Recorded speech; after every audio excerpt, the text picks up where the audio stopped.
جی السلام علیکم ورحمۃ اللہ۔ ناظرین، جوڑوں کا درد یہ ایسی بیماری ہے کہ جس کی وجہ سے لوگ بہت زیادہ پریشان ہوتے ہیں، چلنے پھرنے سے پریشان ہوتے ہیں، کام کاج وغیرہ نہیں کر سکتے۔ کچھ لوگ تو نماز بھی پڑھنے میں بہت زیادہ پریشان ہوتے ہیں، تو ان کے لیے بہت زبردست اور بہت آزمودہ ہمارا نسخہ ہے۔ ہم اپنے متم میں لوگوں کو استعمال کرواتے ہیں۔ الحمدللہ اللہ تعالیٰ نے بہت سارے لوگوں کو شفا دی ہے۔ آپ لوگ بھی یہ نسخہ استعمال کر کے تو شفا حاصل کریں۔ اللہ تعالیٰ آپ لوگوں کو صحت تندرستی عطا فرمائے۔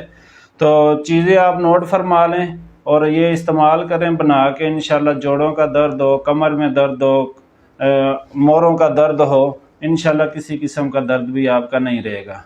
چیزیں آپ نوٹ فرما لیں۔ سونڈ آپ نے لے لینی ہے 50 گرام، ٹھیک ہے۔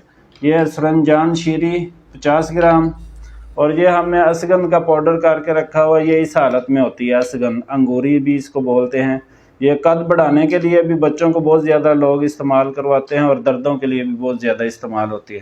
یہ سب چیزوں کا آپ نے اس طرح پاؤڈر بنا لینا، سفوف بنا کے صبح شام جو ہے نا آدھا چمچ نیم گرم دودھ کے ساتھ استعمال کریں۔ انشاءاللہ ایک ہفتے میں آپ کو بہت زیادہ اس کا رزلٹ ملے گا، لیکن زیادہ سے زیادہ آپ 1 مہینہ اس کو استعمال کر سکتے ہیں۔